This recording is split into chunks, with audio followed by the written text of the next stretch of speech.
Hello students, good morning to all. So in the last lecture we have read about the meaning and features of the joint stock company. In today's lecture we are going to discuss about the various merits and limitations. Various merits and limitations.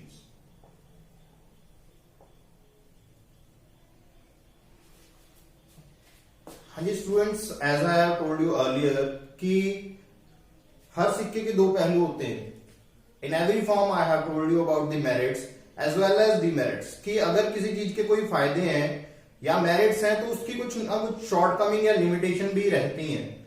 जब भी आपको forms of business organisation choose करनी है तो आपको सभी चीजें detail में ध्यान में रख के फिर आपको चूज करनी पड़ेगी कि क्या इसकी फीचर्स हैं, क्या मेरिट्स हैं, क्या लिमिटेशंस हैं. जैसे कि बात कर रहे हैं हम जॉइंट स्टॉक कंपनी के बारे में, इसमें मेरिट्स क्या हैं? मेन फायदा देखिए, मैंने फीचर में बताया था आपको कि फीचर्स में से आपको जो पॉइंट्स बेटर लगते हैं वो मेरिट्स हैं उसकी, जो नहीं अच्छे लग रहे वो लिमिटेशंस हैं. जैसे फीचर में पॉइंट थे कुछ, एक पॉइंट था कि लिमिटेड लायबिलिटी.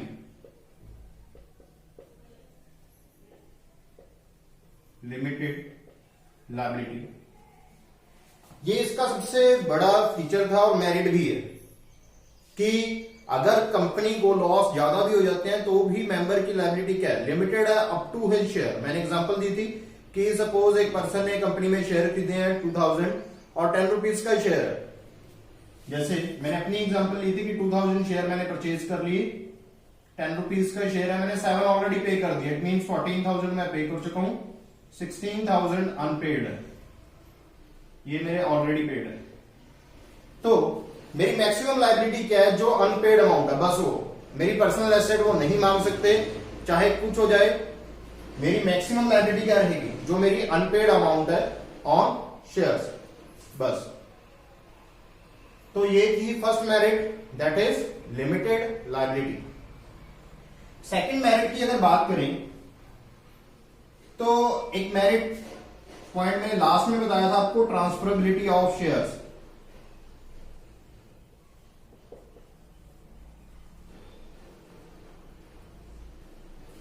अगर हमने इन्वेस्टर के पॉइंट ऑफ व्यू से सोचें तो ये भी मेरिट है. देखिए, आपने शेयर खरीद लिया, आपको पैसे की जरूरत है, तुरंत आप उसको किसी ना किसी को सेल आउट कर सकते हो. लेकिन ध्यान में यहां पे एक प्रिकॉशनरी मेजर क्या है कि transferability of share it is possible only in case of public limited company. ये सिर्फ पब्लिक लिमिटेड कंपनी के केस में वैलिड है और किसी केस में वैलिड नहीं रहेगा. ये बात ध्यान में रखने वाली है कि transferability of share is possible only in the case of public limited company. कि पब्लिक लिमिटेड कंपनी होगी वहां पे आप ट्रांसफर कर सकते हो शेयर, प्राइवेट लिमिटेड में नहीं. तो ये थी एक और मेरिट. थर्ड मेरिट क्या है इसकी कि प्रोफेशनली मैनेज्ड. प्रोफेशनली मैनेज्ड, आपको मैंने पॉइंट बताया था कि कंपनीज की जो मैनेजमेंट होती है वो बोर्ड ऑफ डायरेक्टर्स के द्वारा की जाती है और कंपनी के पास पैसा क्या होता है, ज्यादा होता है as compare to other form of business organisation. तो उस पैसे के द्वारा वो स्पेशलिस्ट डिवीजन ऑफ वर्क कर देते हैं, स्पेशलाइजेशन कर देते हैं. जैसे कि अकाउंट्स बनाने के लिए उन्होंने सीएस अपॉइंट कर लिया, लीगल वर्क के लिए सीएस अपॉइंट कर लिया. तो सारे काम वो प्रोफेशनली, जो प्रोफेशनल्स हैं उनको हायर करके उनके द्वारा मैनेज करवाते हैं. तो ये भी एक बेनिफिट है company form of business organisation का. नेक्स्ट बेनिफिट हम क्या लिख सकते हैं इसमें? देखिए कि पैसा उनके पास बहुत ज्यादा रहता है, तो इस पैसे से वो क्या कर सकते हैं, आगे बिजनेस को एक्सपैंड कर सकते हैं. तो इसके लिए हम अलग अलग बुक्स में अलग अलग पॉइंट का नेम लिखा सकते हैं. जैसे मोर रिसोर्सेज भी लिख सकते हैं, मोर फंड्स भी लिख सकते हैं. एनसीईआरटी में इस पॉइंट को नाम दिया गया स्कोप फॉर एक्सपेंशन. देखिए स्कोप फॉर एक्सपेंशन, इसका मीनिंग क्या रहेगा कि इनके पास जो फंड्स होते हैं वो बहुत ज्यादा होते हैं और उन फंड्स के द्वारा इनके पास हमेशा एक चांस रहता है कि अपनी ग्रोथ, कंपनी की ग्रोथ, कंपनी में कोई नया प्रोडक्ट ऐड करना, ठीक है, रेंज अपनी ऐड करनी, ये कुछ भी कर सकते हैं उस पैसे से। तो एक्सपेंशन का हमेशा इनके पास क्या रहता है, एक वाइडर स्कोप रहता है। एक मैंने फीचर इसकी बताई थी आपको, परपेचुअल सक्सेशन। ये भी इसकी एक मेरिट है, परपेचुअल सक्सेशन या एग्जिस्टेंस दे सकते हैं। कई बुक्स में इसको कंटिन्यूटी भी बोल सकते हैं, कंटिन्यूटी या परपेचुअल एग्जिस्टेंस या सक्सेशन। मीनिंग क्या है सभी का, मैंने बताया था कि कंपनी जो भी बनेगी वो एकदम से खत्म नहीं होती, एक लीगल प्रोसीजर है प्रॉपर, उसके द्वारा ही कंपनी बनती है। और कंपनी को खत्म करने का भी, एंड करने का भी एक प्रॉपर प्रोसीजर है, जिसे बोला जाता है वाइंडिंग अप। और वाइंडिंग अप के द्वारा ही कंपनी क्या होगी, खत्म होगी। तो कंपनी का जो लाइफ टाइम होता है वो क्या होता है, long. Members may come and may go but company will continue to exist. Company चलती रहेगी। जैसे मैंने सीसीडी की एग्जांपल दी थी लास्ट लेक्चर में, कैफे कॉफी डे, उसके ऑनर की डेथ हो गई लेकिन वो चलता रहा काम, ठीक है। तो ऐसे ही परपेचुअल सक्सेशन, ये भी एक मेरिट है। और मेरिट में आप लिख सकते हो कि कंपनी की जो company form of business organisation है, ये देश की जीडीपी में भी इंप्रूवमेंट करते हैं। अलग अलग बुक्स में अलग अलग पॉइंट दिए होते हैं, तो आप उसके हिसाब से लिख सकते हो, लेकिन रिलेटेड। और इनमें से केस स्टडी आपको बन जाती है कि ट्रांसफरेबिलिटी ऑफ शेयर किसमें होता है। मैंने आपको बताया कि पब्लिक लिमिटेड कंपनी में डिफरेंस में अभी इसके बाद करवाऊंगा कि पब्लिक लिमिटेड प्राइवेट लिमिटेड में क्या डिफरेंस है। नेक्स्ट हम पढ़ते हैं इसके अंडर ही। मैंने बताया कि कुछ अगर मेरिट्स हैं तो कुछ लिमिटेशंस भी रहेंगी, ये हमने की है merits.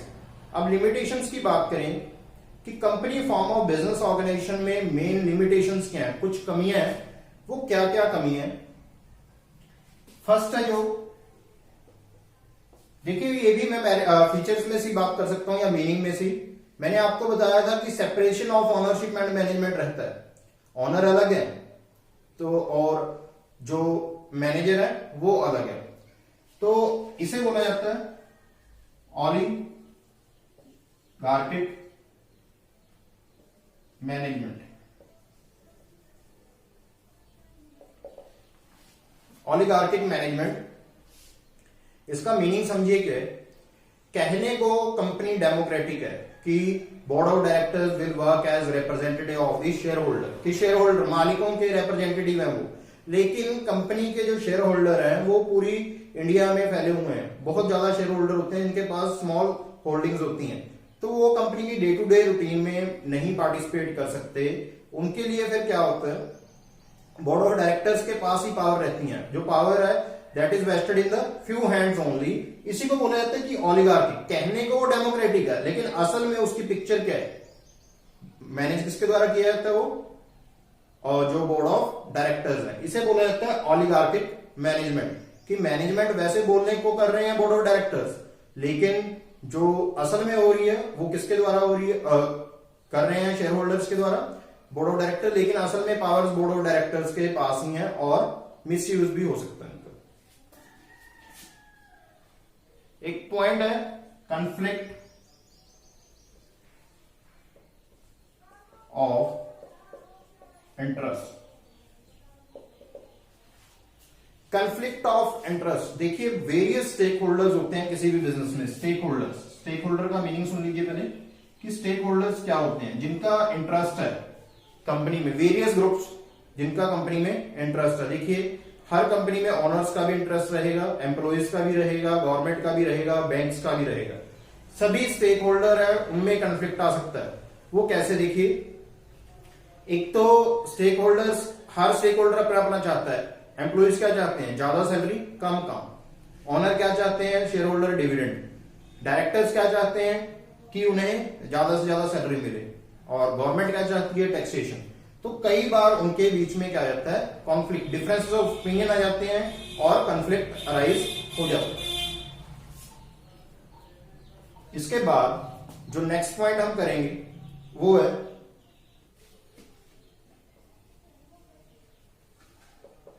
Delay in decision making.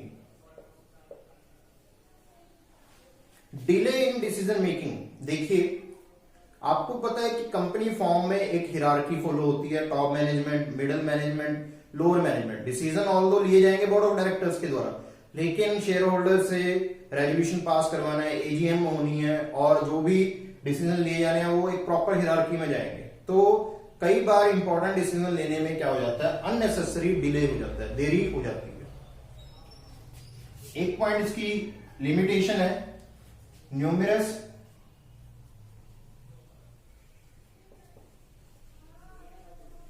Regulation. Numerous regulation, जब कंपनी को ऑपरेट करना है तो हमें बहुत सारे रूल्स एंड रेगुलेशन फॉलो करने पड़ते हैं, जैसे कि पोल्यूशन के लिए अलग है, सेफ्टी मेजर्स अलग हैं, क्वालिटी मेजर्स अलग हैं, एक्साइज के लिए अलग, बहुत सारे गवर्नमेंट के द्वारा रूल्स एंड रेगुलेशन इंपोज किए गए हैं for the working of a company.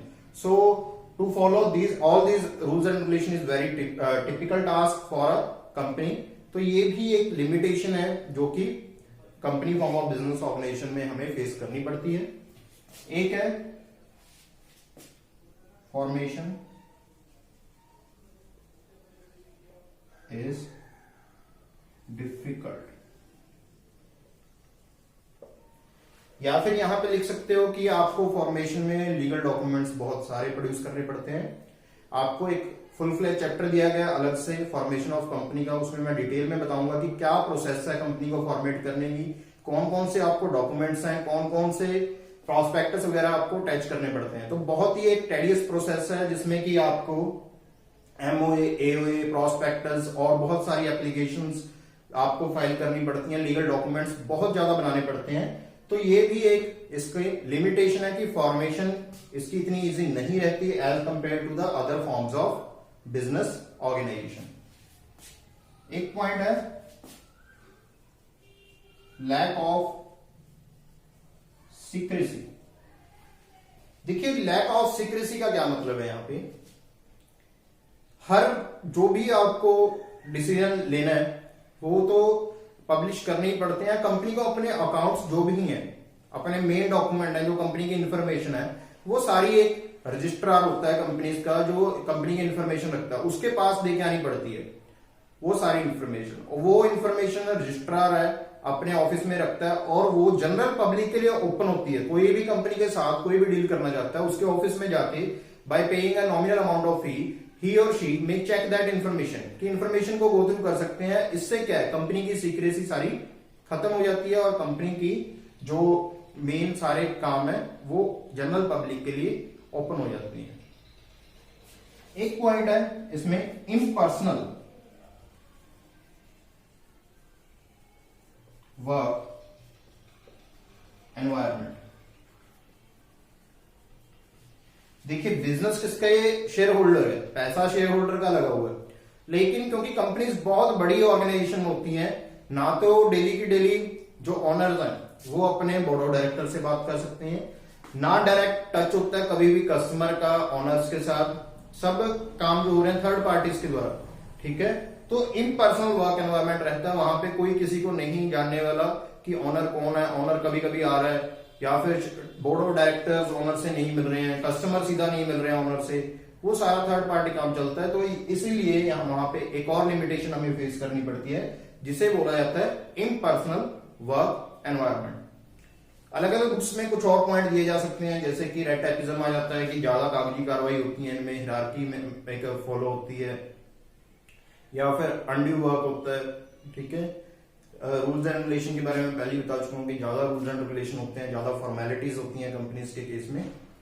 तो ये थी कुछ लिमिटेशंस हमने इसमें पढ़ा है कि मेरिट्स और लिमिटेशंस क्या क्या हैं कंपनी फॉर्म ऑफ ऑर्गेनाइजेशन की। इसके बाद हम मूव करते हैं अपने नेक्स्ट टॉपिक की तरफ, जो आज का हमारा नेक्स्ट टॉपिक है, नेक्स्ट टाइप्स की जॉइंट स्टॉक कंपनी की कौन कौन सी टाइप्स हैं। देखिए आपकी बुक में इस चैप्टर के अंदर दी होंगी सिर्फ 2 ही टाइप्स, लेकिन आपके सिलेबस में 3 टाइप्स हैं जो दी गई हैं, वो मैं आपको बताने जा रहा हूं यहाँ पे कि main company form of business organisation की जो टाइप्स हैं वो कौन कौन सी हैं। पब्लिक लिमिटेड कंपनी,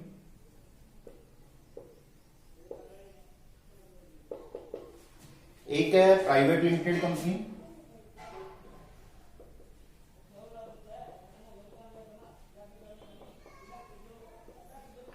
एक है थर्ड वन है जो हमारी 1 person company, that is 1 person company. देखिए मेनली 3 तरह की कंपनीज हैं जो कि एग्जिस्ट कर रही है इंडिया में। पहले 2 ही होती थी, लेकिन with the introduction of companies act J Irani committee की रिकमेंडेशन थी 2005 में, उसके बाद रिकमेंडेशन पे वर्क होता रहा और 2013 एक्ट आने के बाद एक नई कंपनी फॉर्म हुई है जिसे बोला जाता है 1 पर्सन कंपनी। तीनों के बारे में मैं डिटेल में बताता हूँ और तीनों का डिफरेंस भी बताऊंगा। पहले ओरली मीनिंग सुन लीजिए, मीनिंग क्या क्या है। देखिए ये तीनों कंपनीज एक्ट के द्वारा डिफाइन होती हैं। पहली है पब्लिक लिमिटेड, प्राइवेट लिमिटेड और 1 पर्सन। ये कंपनीज एक्ट इनको जो सेक्शन बता रहे हैं, डिफाइन कर रहे हैं, पब्लिक लिमिटेड बताई जाती है सेक्शन 2 सबसेक्शन 71 के द्वारा। ये बताई जाती है सेक्शन 2 सबसेक्शन 67 के द्वारा। और जो हमारी 1 पर्सन कंपनी है ये डिफाइन की जा रही है सेक्शन 2 सबसेक्शन 62 के द्वारा। कंपनीज एक्ट में सेक्शन दिए गए हैं, चैप्टर्स दिए गए हैं, उसमें ये सेक्शन सबसेक्शन है जो कि बताते हैं इनके बारे में। मैं पहले और भी बता रहा हूं आपको। पहले बात करते हैं प्राइवेट लिमिटेड कंपनी की। प्राइवेट लिमिटेड कंपनी के बारे में कंपनी में एक्ट में डिफाइन किया गया अकॉर्डिंग टू सेक्शन 2 सबसेक्शन 62 कि कोई भी ऐसी कंपनी जिसकी minimum paid up capital, minimum paid up capital है वो 1 लाख, कम से कम 1 लाख रुपए होनी चाहिए। Minimum number of members 2, maximum इसमें लिमिट होती है 200। ये डिफरेंस ही करवा दूंगा, डिफरेंस के थ्रू मीनिंग करवाऊंगा आपको। और देखिए क्या बोला कि कम से कम पेड अप कैपिटल 1 लाख रुपए है, मिनिमम नंबर ऑफ मेंबर्स कितने हैं 2, मैक्सिमम 200, और मिनिमम नंबर ऑफ डायरेक्टर्स यहां पे कितने हैं 2, कम से कम 2 डायरेक्टर चाहिए। मैक्सिमम हालांकि 15 हो सकते हैं, 2 से 15 है, कम से कम 2 चाहिए। उसके बाद अपनी कंपनी के नेम के पीछे, जैसे मैंने कंपनी बना ली, सपोज मेरे नाम से ही बन रही है तरुण, उसके आगे इस कंपनी ने क्या लिखना जरूरी है, प्राइवेट लिमिटेड। कंपनीज एक्ट में ये 3-4 पॉइंट दिए गए हैं जैसे कि जो भी ये कंपनी फॉलो कर रही है वो प्राइवेट कंपनी है, प्राइवेट लिमिटेड कंपनी है। और पब्लिक लिमिटेड के बारे में उन्होंने क्या डिफाइन किया है कि हर कंपनी जो कि प्राइवेट लिमिटेड नहीं है, हर कंपनी जो कि प्राइवेट लिमिटेड कंपनी नहीं है वो क्या है, पब्लिक लिमिटेड कंपनी है। दोबारा सुनिए, इसमें पॉइंट दिए गए हैं कि मिनिमम कैपिटल 1 लाख रुपए चाहिए, कम से कम मेंबर 2 चाहिए, मैक्सिमम 200 हो सकते हैं, ठीक है। और अपने नाम के पीछे लिमिटेड लिखना, प्राइवेट लिमिटेड जरूरी है। ये प्राइवेट कंपनी है। पब्लिक लिमिटेड की डेफिनेशन क्या दी है कि any company other than private limited company is called public limited company. 1 person company में देखिए सोल प्रोप्राइटरशिप में मैंने बताया था कि लिमिटेड लायबिलिटी, अनलिमिटेड लायबिलिटी थी, जो कि उसकी सबसे बड़ी लिमिटेशन थी। उसको कवर करने के लिए, लिमिटेशन को खत्म करने के लिए उसका एक अल्टरनेटिव सोचा गया।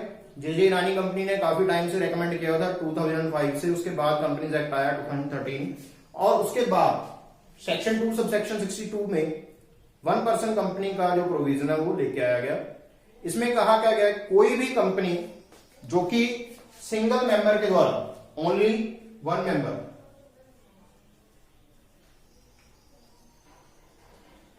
ठीक है, एक ही मेंबर है, वही सारी कंपनी को रन करेगा और वही अकेला इकलौता शेयर होल्डर होगा जो कि पैसा लगाएगा। फर्क क्या है कि वो कंपनीज एक्ट के अंडर रजिस्टर्ड हो गया और वो सारी प्रिविलेजेस जो कंपनीज को मिलती हैं, जैसे कि लिमिटेड लायबिलिटी है, ठीक है, ये या फिर और कोई भी प्रिविलेज है जो कंपनी को मिल रही है, वो सारी ये एंटरटेन करेंगे, एंजॉय करेंगे, ठीक है। अब मैं आपको इनका डिफरेंस बता देता हूं डिटेल में। उन डिफरेंस को कोलैबोरेट करके हम इन तीनों का मीनिंग बनाएंगे। डिफरेंस के आपको मैंने पहले ही बताया कि जब भी डिफरेंस पूछा जाए आपने बेसिस पे लिखना है। तो डिफरेंस हम लिखते हैं, पहले मैंने सेक्शन के डिफरेंस लिख दिए। देखिए बेसिस मैं यहां पे लिख रहा हूं, सेक्शन मैंने लिख दिए तीनों के, इसका 2 सबसेक्शन 71, 67 और 62, ये सेक्शन है। मिनिमम कैपिटल देखिए इसकी दी हुई है 1 लाख। कैपिटल की बात करें, इसकी मिनिमम कैपिटल है मिनिमम 5 लाख रुपीज, कम से कम 5 लाख रुपए। उसमें मिनिमम का कोई रूल नहीं दिया गया, हाँ मैक्सिमम जरूर दिया गया कि मैक्सिमम कैपिटल कितनी हो सकती है इसकी 50 लाख रुपए। मिनिमम का कोई रूल नहीं है, यहां पे मैक्सिमम का प्रोविजन दिया गया कि मैक्सिमम 50 लाख हो सकती है, उससे ज्यादा नहीं। डायरेक्टर्स की बात की गई है, देखिए 1% कंपनी पे सिर्फ ये 1 मेंबर वाला रूल है, बाकी सारे rule as it is private limited company वाले लगे हुए हैं। मिनिमम नंबर ऑफ मेंबर्स की बात करें, यहां पे मिनिमम कितने हैं 2, मैक्सिमम कितने हैं 200। ध्यान दें कुछ बच्चे जो ओल्ड बुक्स परचेज करते हैं वहां पे, क्योंकि पहले कंपनीज एक्ट हमारा 1956 था, वहां पे 2 से 50 होती थी लिमिट, अब ये लिमिट 2 से 200 हो चुकी है, तो अपडेट कर लेंगे अपनी बुक्स में 2 से 200। यहां पे हम बात कर रहे हैं मिनिमम नंबर ऑफ मेंबर कितने हैं 7 मेंबर्स की बात कर रहे हैं, थर्ड बेसिस हमारा। मैक्सिमम क्या है अनलिमिटेड, मैक्सिमम अनलिमिटेड। नेक्स्ट है डायरेक्टर्स की बात। डायरेक्टर प्राइवेट लिमिटेड में कितने थे 2, यहां पे कितने रहेंगे मिनिमम 3 मैक्सिमम 15, यहां से 2 से 15 थे। यहां पे पब्लिक लिमिटेड में कम से कम 3 डायरेक्टर चाहिए, ज्यादा से ज्यादा 15 हो सकते हैं। यहां पे देखिए मेंबर एक ही रहता है, डायरेक्टर वही 215 वाली स्टेट है यहां पे। अब इन्होंने अपनी कंपनी जब फॉर्म हो जाती है उसके पीछे कुछ लिखना होता है जो कंपलसरी होता है, मैंडेटरी होता है इनके लिए। प्राइवेट जो कंपनी है उसको प्राइवेट लिमिटेड वर्ड अपने साथ जरूर अटैच करना पड़ेगा। इनको अकेला वर्ड जो ऐड करना होता है वो लिमिटेड, नेम आफ्टर कंपनी, ठीक है। और जो सिंगल 1% कंपनी है उसको अपनी नेम के पीछे लिखना होता है OPC, that is 1% company private limited, OPC private limited. अब बात करते हैं कुछ और पॉइंट्स की जो डिफरेंसेस हैं। मैंने आपको ट्रांसफरेबिलिटी ऑफ शेयर वाला पॉइंट बताया था कि कंपनी कौन सी कंपनी में आप अपने शेयर को ट्रांसफर कर सकते हैं, तो वो सिर्फ ट्रांसफरेबिलिटी किसमें होती है प्राइवेट लिमिटेड में। ट्रांसफरेबिलिटी प्राइवेट लिमिटेड में होती है, सॉरी पब्लिक लिमिटेड में होती है। Transferability is available in the public limited company, not in private limited, not in 1% limited. किसमें होती है सिर्फ पब्लिक लिमिटेड कंपनी में हम अपने शेयर ट्रांसफर कर सकते हैं, बेच सकते हैं, बाकियों में नहीं। ऐसे ही जनरल पब्लिक में पैसा अगर इशू करना है, मैंने बताया था कि थोड़े थोड़े पैसे लोगों से इकट्ठे कर लिए, वो किस कंपनी में हम पैसा रेज कर सकते हैं, रेज फंड्स, वो भी पब्लिक लिमिटेड में लोगों से पैसा इकट्ठा किया जा सकता है, जनरल पब्लिक से यहां पे नहीं किया जा सकता। ना ही 1% कंपनी में, पैसा इनमें अपना लगाना पड़ेगा, जो भी मेंबर्स हैं उनमें से पैसा यूज कर सकते हैं। नेक्स्ट है प्रोस्पेक्टस। ये सभी आप डिटेल में पढ़ने जा रहे हो चैप्टर नंबर 7 में। फिलहाल मैं एक डिफरेंस बता रहा हूं आपको और मीनिंग बता रहा हूं इनका। Just prospectus, public limited company को मैंडेटरी होता है कि अपना प्रोस्पेक्ट इशू करे। प्रोस्पेक्ट होता क्या है, एक डॉक्यूमेंट जो कि कंपनी की डिटेल्ड इंफॉर्मेशन देता है कि कंपनी के वर्किंग में जो भी डायरेक्टर मेंबर्स हैं उनके बारे में, जो कंपनी का मेन काम है उसके बारे में इंफॉर्मेशन देता है। ये मैंडेटरी है पब्लिक लिमिटेड कंपनी के लिए, प्राइवेट लिमिटेड कंपनी के लिए जरूरी नहीं होता, ना ही 1% कंपनी के लिए। ऐसे ही एक पॉइंट होता है मिनिमम सब्सक्रिप्शन, की कंपनी को जितने शेयर इशू किए हैं उसका 90% पार्ट जरूरी है, तभी वो बिजनेस स्टार्ट कर सकती है। वो भी किसमें है, सिर्फ पब्लिक लिमिटेड में, क्योंकि वही शेयर इशू करती है। मिनिमम सब्सक्रिप्शन का पॉइंट इन दोनों में वो नहीं होता। तो ये थे कुछ मेन पॉइंट ऑफ डिफरेंस। एक पॉइंट और आ जाता है इसमें, इंडेक्स ऑफ मेंबर्स, कि इंडेक्स ऑफ मेंबर किसमें चाहिए किसमें नहीं चाहिए। देखिए पब्लिक लिमिटेड कंपनी है वहां पे इंडेक्स ऑफ मेंबर चाहिए होगा, लेकिन प्राइवेट लिमिटेड कंपनी या फिर 1% कंपनी है वहां पे इंडेक्स ऑफ मेंबर की कोई जरूरत नहीं पड़ती। तो ये हमने पढ़े आज, जो कि वेरियस टाइप्स ऑफ कंपनीज थी, इनका मैंने मीनिंग बताया, कैसे डेफिनेशन है, क्या डिफाइन कर रहे हैं, ठीक है, ये था। और इसके बाद वाले लेक्चर में हम नेक्स्ट टॉपिक करेंगे, जो कि सभी फॉर्म्स ऑफ बिजनेस ऑर्गेनाइजेशन हमारी कंप्लीट हो चुकी हैं, उनकी कंपैरेटिव स्टडी, और कोई पर्सन कैसे कोई फॉर्म को चूज करेगा, क्या क्या फैक्टर अफेक्ट करेंगे, वो मैं इससे नेक्स्ट लेक्चर में करवाऊंगा। तो आज के लेक्चर की मैं एक बार ब्रीफिंग दोबारा कर देता हूं कि मैंने क्या क्या करवाया। सिंपल मेरिट्स किए हमने। मेरिट्स में जो मैंने पॉइंट बताए हैं कंपनी के कि लिमिटेड लायबिलिटी रहती है या फिर स्कोप फॉर एक्सपेंशन रहता है, ऐसे पॉइंट। फिर हमने लिमिटेशंस के बारे में बात की कि कुछ लिमिटेशंस भी होती हैं कंपनी की, जैसे कि ऑलिगार्किक मैनेजमेंट है या फिर दूसरी है। फिर मैंने तीनों कंपनीज के बारे में डिटेल में आपको डिफरेंस के साथ मीनिंग क्लियर करवाया कि क्या क्या डिफरेंस है, जिसमें मैंने 8-9 पॉइंट बताए हैं कि कौन सी कंपनी 1% कंपनी आपकी बुक में शायद ना गिवन हो, नेक्स्ट चैप्टर में होगी, आपने इसी के साथ करनी है क्योंकि सिलेबस में क्लियरली मेंशन है कि आपको तीनों टाइप ऑफ कंपनीज के बारे में बताया जाए। तो ये था हमारा आज का लेक्चर। आई होप कि सभी ने ध्यान से सुना होगा और समझ में आ गया होगा। With this, thank you, signing off.